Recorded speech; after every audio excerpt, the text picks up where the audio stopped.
Kevin Durant is a Houston Rocket. They finally pulled off the trade on the day of Game 7, which is not necessarily unusual for big trades to happen of Game 7 of the NBA Finals. It's not necessarily unusual for Kevin Durant to get traded either. Trust me, as a Nets fan, I remember the day. The day he got traded to the Suns was so disappointing. And the day, conversely, that he signed with the Nets was so exciting. Him and Kyrie Irving and DeAndre Jordan making up the clean sweep. But nonetheless, Kevin Durant is a Houston Rocket. And I'll say first, the Suns had to make this deal, right? The big three of Bradley Beal and Devin Booker and Kevin Durant was never going to work.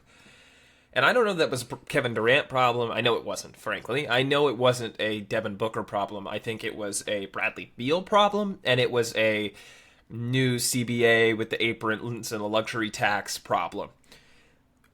The new CBA really limits the ability to have three max stars on a team. I don't think a team like the Miami Heatles of LeBron James, Dwayne Wade, and Chris Bosh, or even to a lesser extent the Nets, talking about them, with Kevin Durant and James Harden and Kyrie Irving, could not exist today.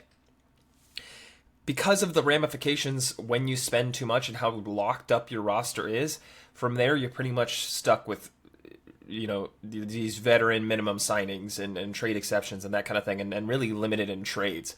So, for example, taking the big three from the Miami Heat, you probably wouldn't have been able to get Ray Allen and Mario Chalmers and these accessory pieces. I know they had Chalmers before he came, but that's not the point. You wouldn't be able to have these accessory pieces that really made that team be successful.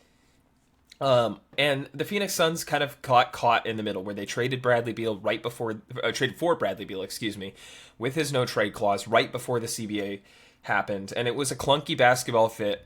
It was a mess of a contract fit. They had to move on from one of them. Kevin Durant had the most value. You move on, you get the number 10 overall pick, you get Jalen Green, you get Dylan Brooks, etc., etc. For the Phoenix Suns, I don't mind this move. I don't mind the return. At the end of the day, Kevin Durant had all the leverage. The Rockets had all the leverage because Phoenix is in a bad place. They're a bad team, and they need to do something to try to fix that. Because Bradley Beal's got his no-trade clause, because you want to build around Devin Booker, Kevin Durant made the most sense to trade. He was only going to go to a team where he wanted to go, essentially. There were teams, I think, that they could have traded him to, and he would not have been happy to go to and would not have signed an extension. And so, because of that, there were limited options. He's also older, right? He's, 36, 37?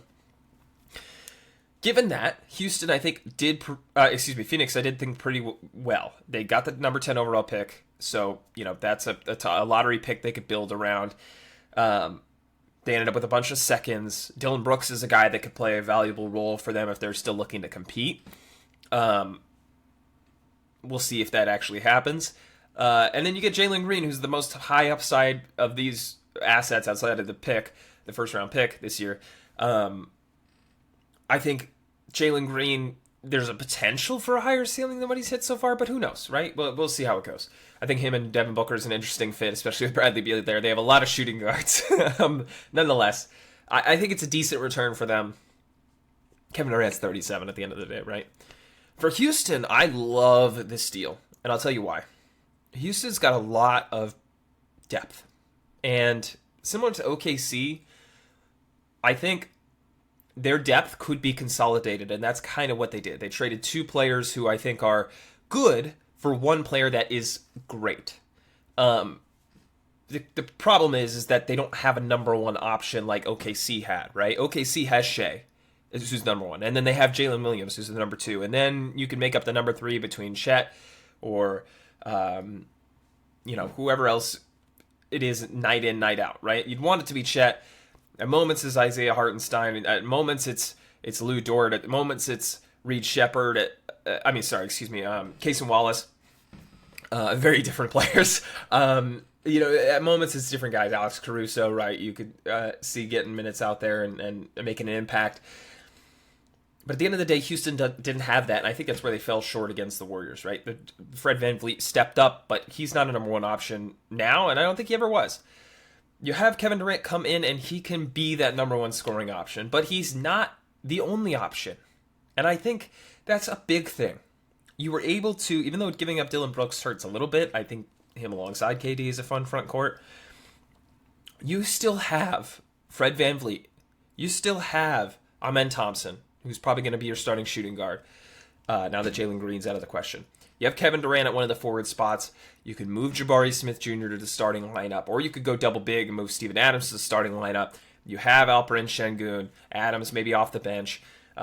You still have those young players, Reed Shepherd, who I think is going to get a lot more time this year, kind of red-shirted like a quarterback in the NFL. You have Cam Whitmore, who I think has been tremendously underplayed, not because of any mistakes by Houston, but more just the fact this team is deep. And so you have these players, and maybe they bring back a guy like Aaron Holiday who can make a rotational impact, or some of these outside, back the rotation guys. But you have 7-8 guys you feel really good about, and some exciting young players on the back end of that rotation that really could make an impact. And so you didn't give up a whole lot. You gave up 2 good players for a guy in Kevin Durant, who, by the way, last season is kind of going unnoticed because of how bad Phoenix was. Kevin Durant shot 52% from the field, almost 53% from the field. He shot 43% from 3 and 84% from the free throw line. Scored 26.6 points a game. Had 6 rebounds, 4 assists, almost a steal per game, over 1.2 blocks per game. Just a really, really good season from a guy who's aging like fine wine. And a guy who, injury concerns aside, if he plays a full season, is going to be an all-star starter, is going to lead the Houston Rockets, who were already the 2 seed last year, to a really solid position in the playoff picture, and I think could be the closer that you're looking for that you desperately needed last season. You add him to a team that's already hungry, a team that's young, a team that's competitive, and especially if you see a jump from a guy like Amen Thompson, a scoring jump especially. I mean, his defense is elite, right? But if you could get that scoring jump from him and all of a sudden he's your third option behind Van Vliet and Durant, and not even talk about Şengün, his, double-double that he's putting up every night, and his ability to pass the ball from the center position, I think is unmatched outside of Nikola Jokic, who's obviously maybe the greatest of all time at that. I think you've got a really exciting roster that's ready to compete and really ready to challenge for a title in the next 2 to 3 years. That's your window. And even if Kevin Durant doesn't work out, okay, you gave up 1 first, who I think wasn't going to get much run on this team anyway, with the amount of young players that they have that are already getting minutes. You gave up Dylan Brooks, who's a good rotational player, right? A decent starter, solid starter. And you gave up Jalen Green, who never really lived up to the hype and is getting paid $30 million. That's the other thing here. Jalen Green was making a good amount of money to be a good player. And so now you move off of that contract, don't have to worry about continuing to pay him. You got a lot of underpaid guys on your roster still who are still on the rookie contracts. I love this for Houston. I love this. For Kevin Durant and his legacy, if he wins a ring in Houston, that'll boost things for sure, especially if he is the number 1 option throughout the entire playoffs. It remains to be seen. I think they'll be a very good team. I think what this playoffs has shown me is that no matter how dominant you were in the regular season, you never know, man. Boston and Cleveland in the East. Boston and Cleveland is what I said the whole season. Maybe you yourself watching thought the same thing. I know a lot of people did. The East was going to come down to Boston and Cleveland. Did it? Eastern Conference Finals was the New York Knicks and Indiana Pacers. Why was that? Well, Boston struggled against the Knicks, and then Jason Tatum tore his Achilles in a series that I thought they had a chance to come back from down 3-1. And then on the other side, Cleveland suffered injury after injury, right? Whether it's Evan Mobley or DeAndre Hunter or whoever else. Jared Allen, I think, got hurt that series. Cleveland looks set up.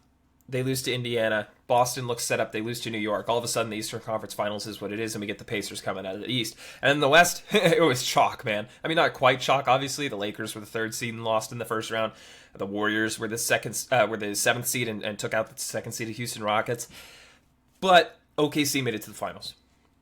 That's not to say they're unbeatable. And when we talk about having to pay 3 max stars, right? OKC's going to get expensive soon. That's what I think is interesting about the Houston deal is the getting off the Jalen Green money. OKC could find value in that, and I mentioned at the start of this, consolidating assets. Maybe they trade, 2 guys that are projected to get paid. Maybe it's a Lou Dort and Chet Holmgren for a guy who's making $30 million a year, but is that next level of player. Maybe it's adding another star alongside Shea, right? Who's not making the full max, but making, 30, 40 million a year, and you take a little bit off because you're getting rid of two guys who are making 25. I don't know. Long story short, the playoffs are a crapshoot in some respect. And if you can get a healthy season out of Kevin Durant and everyone on this Houston roster, I think they're right up there with anybody. Now, that's the question, right? Kevin Durant is 37. He's coming off a season where he played 62 games. Previous year, he played 75, but before that, 47, 55, 32, and that 32 was, of course, coming off the Achilles tear. So obviously, he didn't play the year before.